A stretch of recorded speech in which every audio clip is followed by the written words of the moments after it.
Hadirin yang berbahagia, kalau bapak-bapak ibu-ibu jadi cahaya Allah, maka kemudian apakah setiap orang senang ibu-ibu bapak-bapak jadi cahaya Allah? Mestinya senang. Sebab dengan jadi cahaya Allah dia taat kepada Allah, moralnya akan tinggi, badannya jadi bersih, akhlaknya jujur, moralnya betul-betul bisa diandalkan. Itu kalau jadi cahaya Allah. Tapi tidak setiap orang senang kepada cahaya Allah. Ada orang-orang yang justru ingin memadamkan cahaya Allah. Ada orang-orang yang ingin meredupkan cahaya Allah. Ada orang-orang yang ingin mentiadakan cahaya Allah. Di dalam Al-Quran disebutkan, yuriduna liyutfi'u nurallah biafwahihim wallahu mutimmu nurihi walau karihal kafirun. Yuridun, mereka menghendaki, liyutfi'u nurallah, untuk memadamkan cahaya-cahaya Allah. Dengan apa mereka memadamkan cahaya Allah? Biafwahihim, dengan mulut-mulut mereka.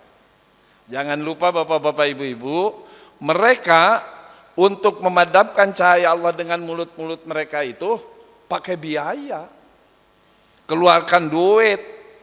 Bisa jadi mengeluarkan duitnya kalau di Indonesia puluhan miliar, atau bisa jadi ratusan miliar.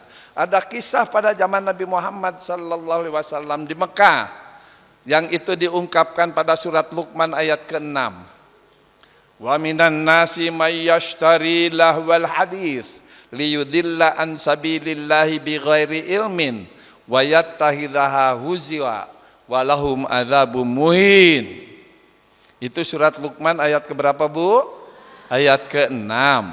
Wa minan nasi, dan ada sebagian manusia may yashtari lahwal hadits, mereka sengaja membeli berita-berita dusta, berita-berita hoak kalau zaman sekarang mah istilahnya ya, berita-berita bohong. Mengapa berita bohong kok dibeli? Liyudilla an sabilillah, supaya orang tersesat dari jalan Allah, supaya mereka itu tidak mengikuti jalan Allah. Itu keinginannya, sengaja membeli berita-berita dusta. Islam didustakan, Al-Quran didustakan, masjid dikotori, Arab dikotori. Disebutnya Nabi itu apa katanya? Kadrun, kadal gurun. Kadal itu binatang. Bahasa Nabi disebut binatang. Itu sengaja liyutfi'u nurallah, dalam rangka memadamkan cahaya Allah.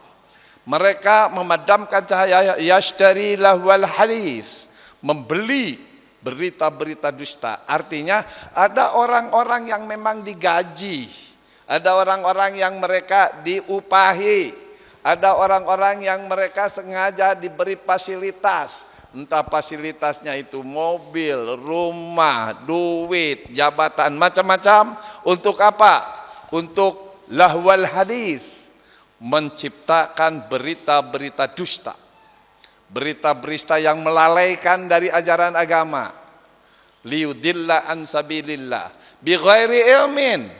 Sebetulnya kalau kita selidiki, omongan mereka itu tidak ada rasionalnya, tidak ada faktanya, datanya lemah. Bighairi ilmin, tanpa ilmu. Lebih dari itu, wayattakhidhaha huzwa, mereka malah menjadikan jalan Allah itu olok-olok, permainan-permainan, istihza, dimain-mainkan, masjid dimainkan, bawa anjing ke masjid umpamanya begitu. Ibu-ibu yang ngaji-ngaji diperolok-olokkan, ngapain ibu ngaji-ngaji aja gitu. Diolok-olok. Ada yuriduna liyutfi'u nurallah, mereka memang menghendaki cahaya Allah itu padam, gitulah, biafwahihim. Zaman Nabi Muhammad sallallahu alaihi wasallam ada orang-orang kafir yang sengaja membeli orang-orang tukang nyanyi, membeli orang-orang tukang menabuh gendang. Buat apa? Buat menyanyi, menabuh gendang, menari-nari pada saat Nabi Muhammad berdakwah. Apa akibatnya? Orang-orang yang mengikuti dakwah Nabi itu bubar untuk kemudian mereka ikut kepada kesenangan-kesenangan yang melalaikan tersebut. Ikut kepada kesenangan-kesenangan, nyanyi-nyanyi dan macam-macamnya itu. Kita tidak mengharamkan nyanyi, tapi tatkala harus diperhadapkan nyanyi dengan dakwah dan kemudian dakwah ditinggalkan, maka perbuatan itu lahwal hadis. Sengaja itu. Di dalam surat Al-Jumu'ah disebutkan, wa idza ra'au tijaratan aw lahwan infaddu. Mereka itu kalau melihat lahwan, melihat nyanyi-nyanyi, infaddu, bubar itu. Wa tarakuka qaima. Mereka meninggalkan Nabi khutbah sendiri aja gitu. Jadi betapa dahsyat itu godaan-godaan yang disengaja dipasang untuk apa? Liyutfi'u nurallah, untuk memadamkan cahaya-cahaya Allah. Tapi jangan khawatir. Bagaimana jangan khawatirnya? Disebutkan di dalam Al-Quran, wallahu mutimmu nurihi. Allah akan menyempurnakan cahayanya. Semakin ibu-ibu diejek ngaji, malah ibu semakin ingin ngaji. Semakin bapak-bapak diejek, mengapa kamu umroh, mengapa kamu haji, menghabiskan devisa negara saja, malah semakin orang bersemangat ingin datang ke Ka'bah untuk tawaf, untuk sa'i, untuk melaksanakan ibadah haji dan ibadah umroh. Itu satu gambaran, wallahu mutimmu nurihi walau karihal kafirun. Bagaimana orang-orang itu bisa sambil semakin kuat hatinya untuk menyempurnakan cahayanya yang Allah berikan pada dirinya. Di dalam Al-Quran diberi janji oleh Allah, hal adullukum ala tijaratin tunjikum min adzabin alim.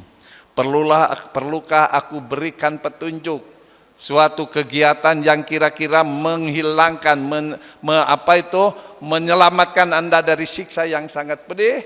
Disebutkan di situ, tu'minuna billahi wa rasulihi wa jihadin fi sabilillahi bi amwalikum wa anfusikum wa jahadu bi amwalikum wa anfusikum. Iman secara total ke Allah, iman secara total kepada Rasulullah, dan jihad dengan mengorbankan harta dan jiwa. Yang disebut jihad itu bukan perang, Bu. Yang disebut jihad itu mengerjakan perintah Allah, perintah Rasul dengan sungguh-sungguh. Ya bisa jadi di dalamnya ada perang, tapi ya istilah jihad itu tidak melulu artinya perang. Sebab di kita suka ada yang menyelewengkan bahwa itu kalau istilah jihad terus istilahnya perang. Sehingga kalau ada orang ngomong jihad, awas nanti seperti Suriah nantinya. Ini macam-macam aja. Padahal tidak pernah terjadi itu. Itu satu gambaran apa tadi? Liyutfi'u nurallah, untuk memadamkan cahaya-cahaya Allah. Itulah kira-kira salah satu gambaran. Di satu sisi ibu-ibu jadi cahaya Allah, tapi di lain sisi ibu-ibu harus waspada, ada orang yang memang ingin memadamkan cahaya-cahaya